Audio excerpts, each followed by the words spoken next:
नमस्कार, मनातल्या कथा चॅनलवर आपलं स्वागत आहे. आपण ऐकत आहात वेड हे प्रेमाचे भाग 33. गेल्या भागात आपण पाहिले की राज विनयशी बोलतो.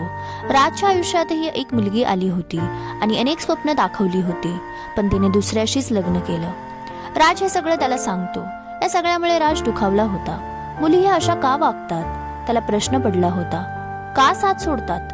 त्याच्यात एक नकारात्मकता होती. विनय मात्र प्रियासाठी चांगले विचार ठेवून होता. प्रियाची बाजू तो समजून होता. राज त्याला म्हणाला, इमोशनल होऊन तुम्ही दोघेही विचार करत आहात.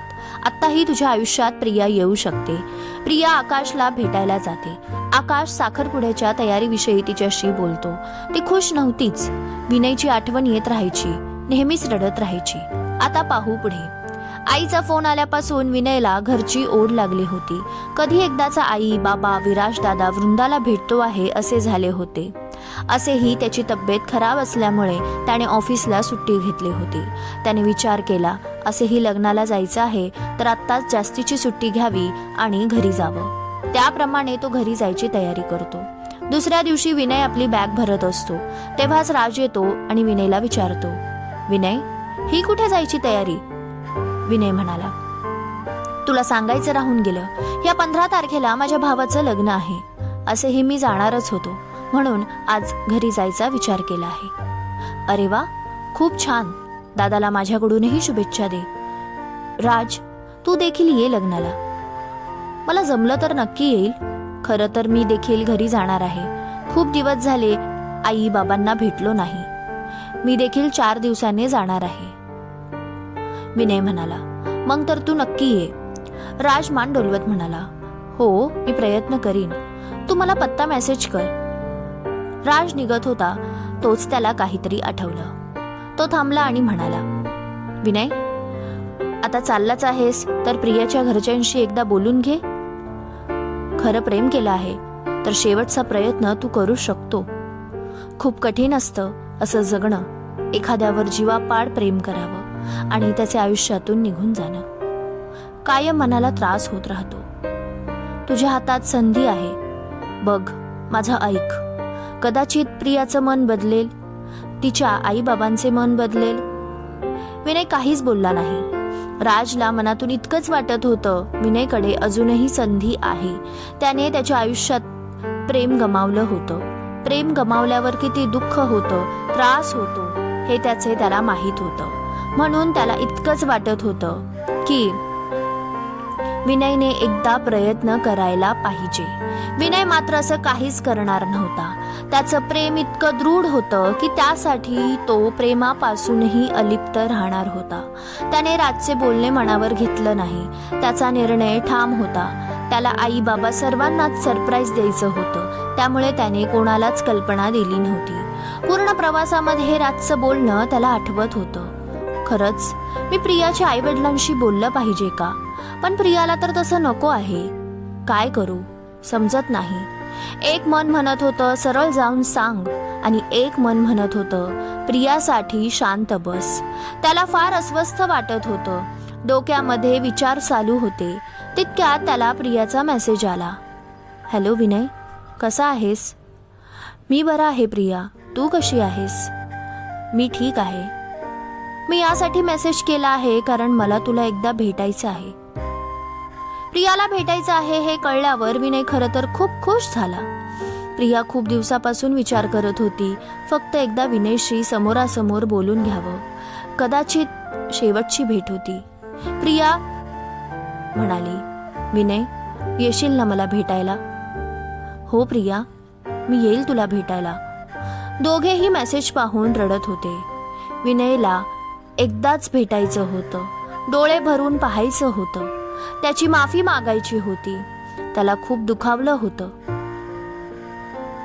राज म्हणतो तसं प्रियाला बोलून बघावं का? काय माहित, तिचं मन बदलेल. ती माझ्यावर प्रेम करते म्हणूनच तर ती मला भेटायला येणार आहे. तिच्या मनात आत्ताही प्रेम आहे, म्हणूनच तर तिने स्वतःहून मेसेज केला.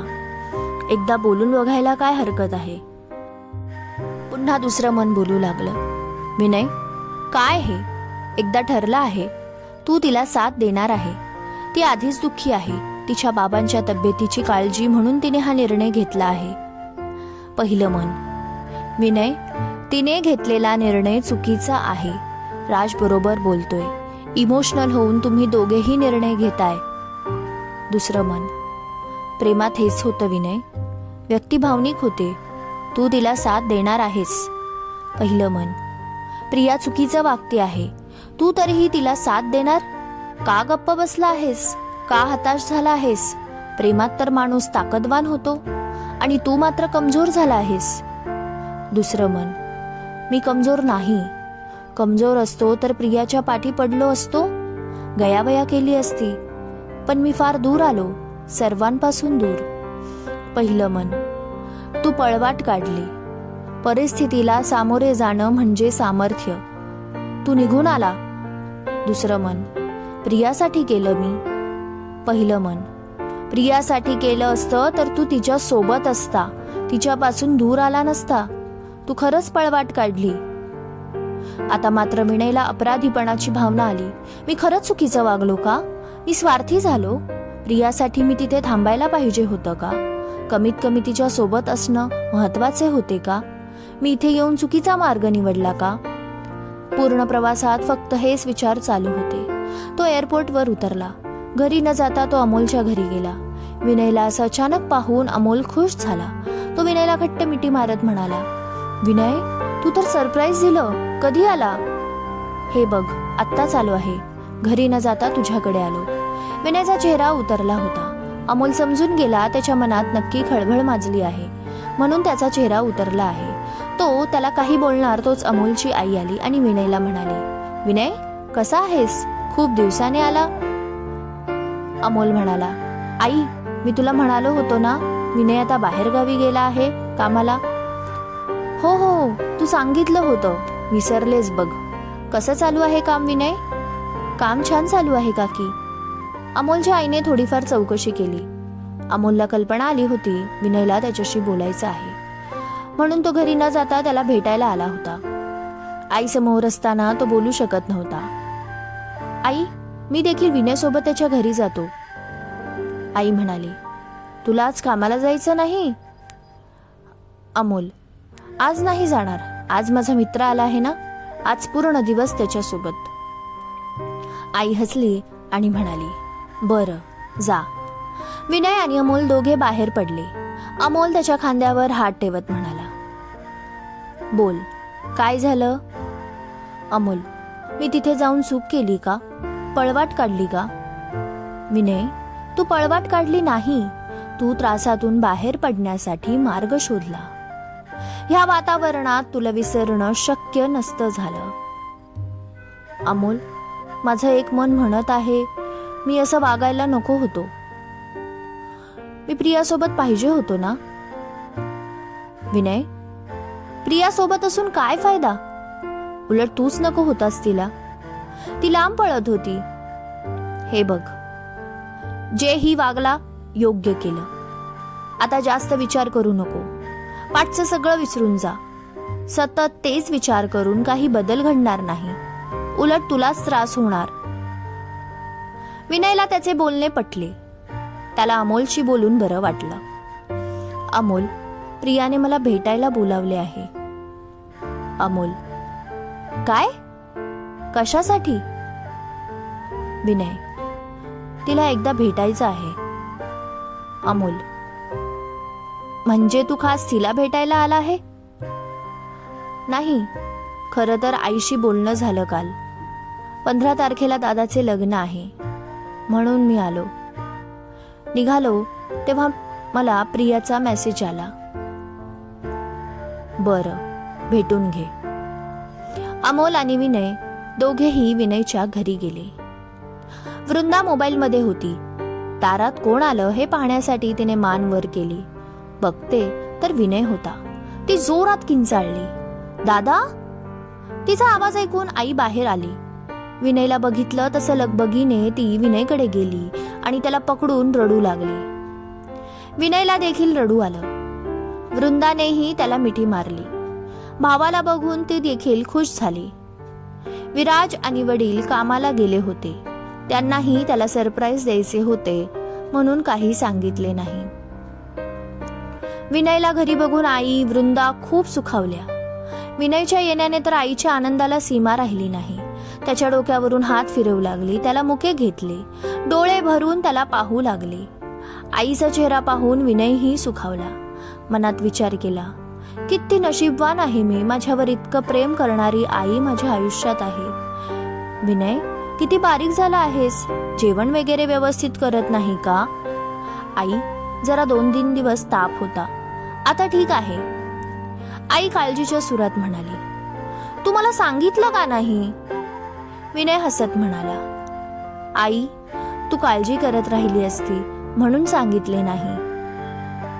म्हणून माझं मन लागत नव्हतं. सतत तुझी आठवण येत होती विनय. तुला तिथे त्रास होत होता आणि मला इथे. वातावरण भावुक झालेलं पाहून अमोल म्हणाला, काकू, मस्त काहीतरी खायला द्या ना, भूक लागली आहे. हो हो, मी लगेच बनवते. ती पदर खोचत लगबगीने किचन मध्ये गेली. अमोल आणि विनय रूम मध्ये गेले.